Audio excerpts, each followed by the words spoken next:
Ooh, ladies and gentlemen, boys and girls, how you doing? How's your mama? How's your family? We back with another video. Casual cam, consistent cam. Either way, it's still CC. You know what it is.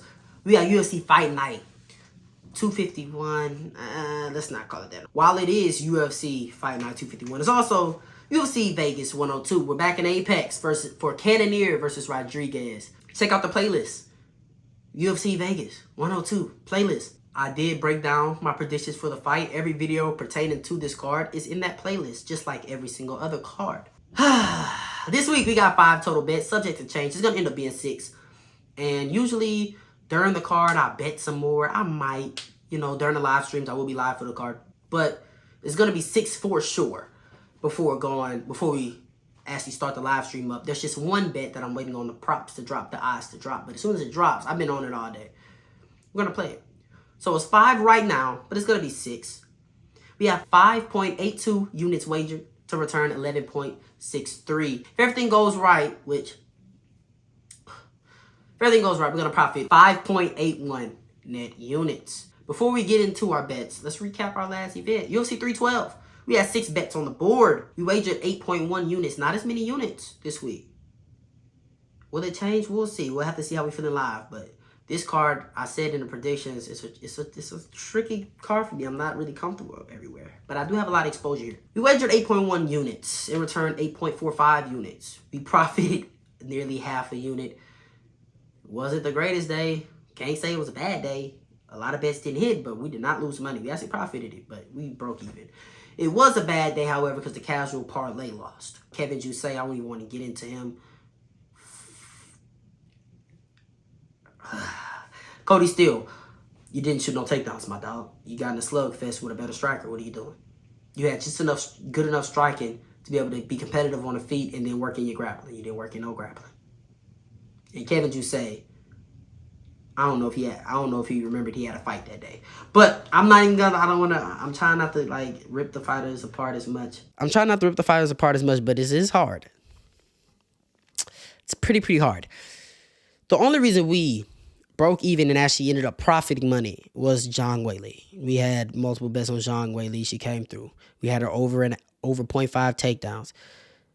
Hit. We had her money line. Dog money. Hit. She's the only reason we made money. And Dricus Du Plessis.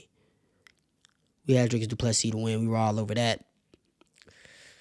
Sean Strickland video dropping tomorrow. We're going to react to what his coach said. Anyway, let's get into our bets. Should win parlay. A should win parlay is actually 0-2. It's never hit. This is the third should win parlay on the channel. It has never hit. And I'm not really surprised. Because my should win parlay are fighters that I think should win. But, I mean, it could get a little tricky. There could be some adversity. So I just throw them all in the parlay. I think they should win. But if they lose, it's not messing up a parlay that I'm just really counting on coming through. Now, it sucks when both lose. But last week, we had Alexandre Topuria and I don't know. And I guess it doesn't matter because he lost. Oh, we had Vyashov Borsov. We got Jose Delgado and Jacqueline Cavalcante. Yeah, I'm pronouncing names. Jose Delgado. I think he's getting a layup against Conor Matthews, a guy who I don't really believe Conor Matthews is UFC level. A guy, his biggest weapon is, I wouldn't even say his cardio. I would just say the fact that he comes forward, But Jose Delgado, nice at range, really good, tight inside, kind of a peekaboo style, great combinations, can wrestle in his own right. I think he's just a better fighter everywhere, and I think it's set up for him to look good in his UFC debut. Then you got Jacqueline Cavalcante against Julia Avila. And it's I think she should win.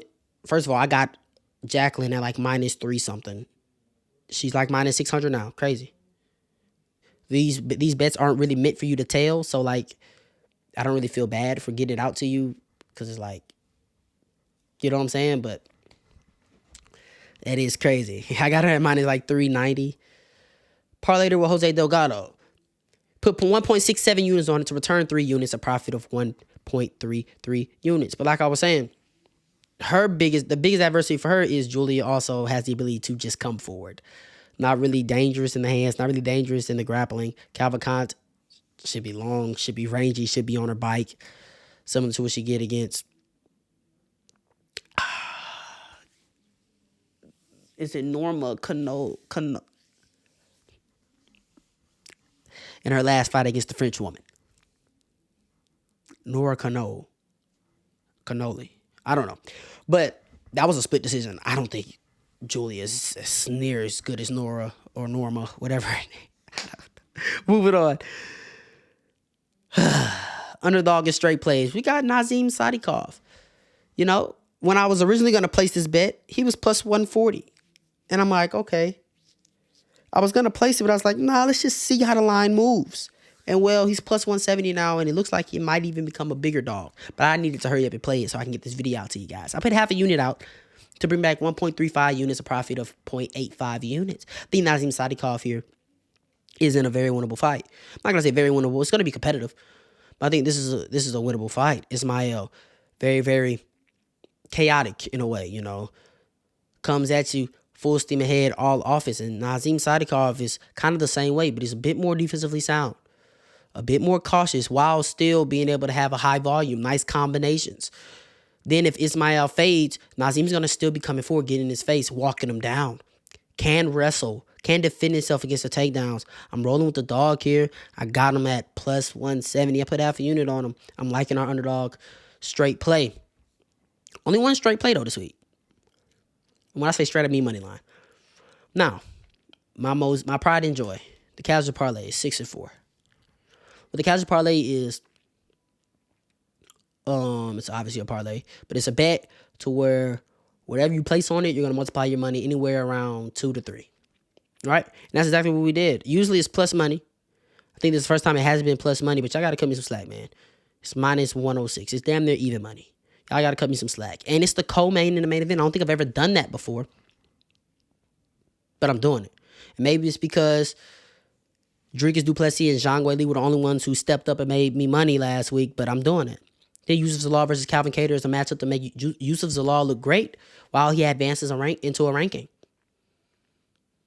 Yeah, he's such a bad matchup for Calvin. He has the wrestling, and he has the long at-range striking. Dangerous BJJ. Power, accuracy, and timing in the hands to where he can sting you. He can wobble you. Calvin, coming off of a gruesome injury against... Damn, who was it against? 2022. Arnold Allen. Hurt himself against Arnold Allen. Off for 2 years. Comes back against Aljo and gets rolled. Like multiple 10-8 rounds. I think Youssef Zalal is not as good as a wrestler and grappler as Aljo, but he's more dangerous. He's threatening more finishes.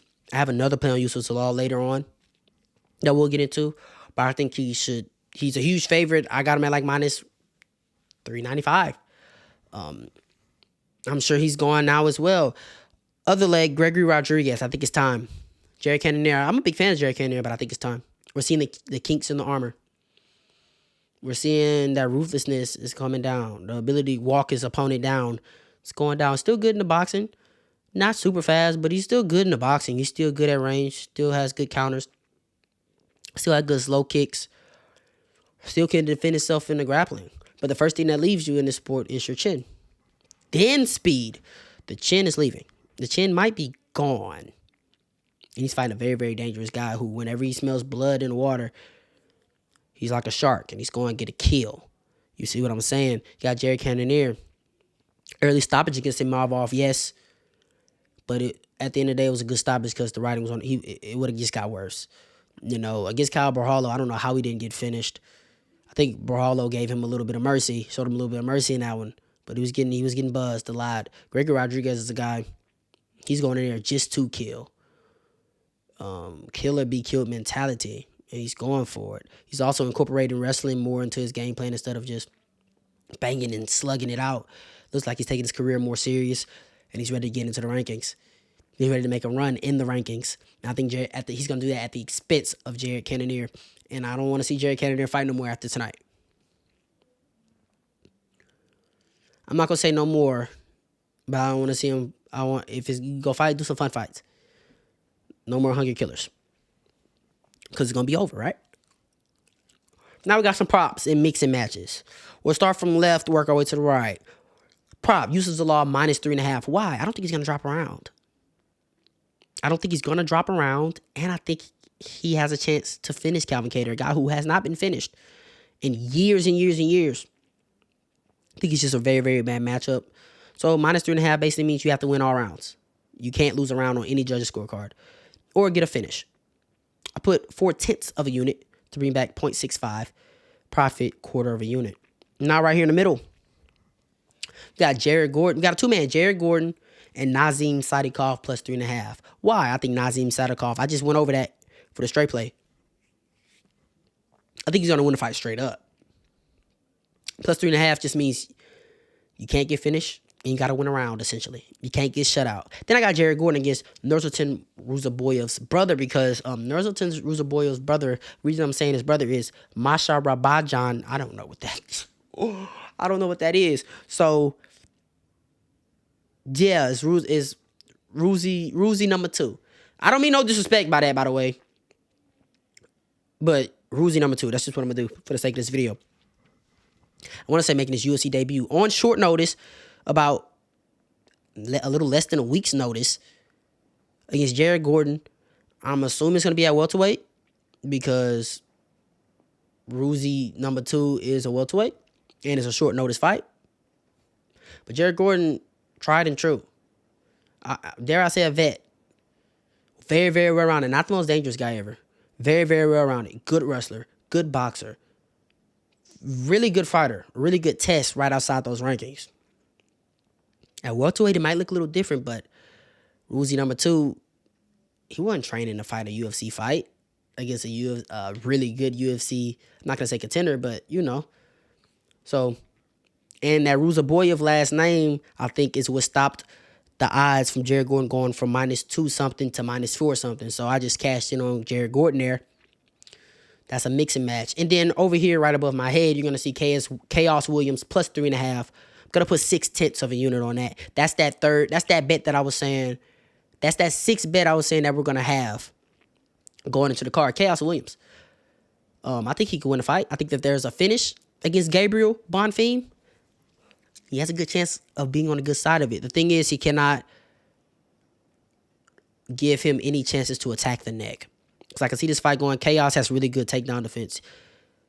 Good pressure. Good power in the hands. Unlike Angelosa, doesn't really have that much power in the hands.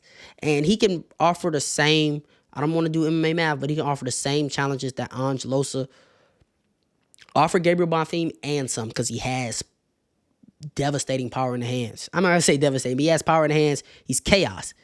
He can make it happen. The only thing is, don't try to offensively wrestle too much and give that neck up, because Gabriel Bonfim will jump on it. He'll just jump on it. And he's really, really good at it. So stay out of the way of submissions. Plus 3.5. I think he can win the fight, but I damn sure think he can win a round. If not, find a finish. Plus 3.5 means if he finishes, Bonfim might win. If it goes to the judges' scorecards and he wins a round, essentially on all judges' scorecards, doesn't get shut out, then I win. And he's like plus 180 underdog, so it's going to be about even money. So that 6/10 of a unit is probably going to bring back 1.2 units. And that's it. Before I wrap this up, it's all for entertainment purposes. It's not intended as a recommendation to gamble or tell. You're your own person, just like I'm my own person. Casual parlay, 6 out of the last 10. We're streaky. We're on and off. We're looking to get back on the right pace. It's the worst when every pick on the casual parlay loses. But it's like, I kind of feel better because I'm not the only one saying, not like these are like upsets. But it's like, damn, it just looks bad. Then the should win parlays 0-2. Can it finally win? I don't know. The goal is don't come out of an event down money and get the casual parlay to hit. Everything else is just icing on top of cake. Share this to somebody I know they'll enjoy just like you did. Like, comment, subscribe. Help out that algorithm. Don't be stingy. Share me. You ain't got to go home, but you got to get up out of here, man. Eat.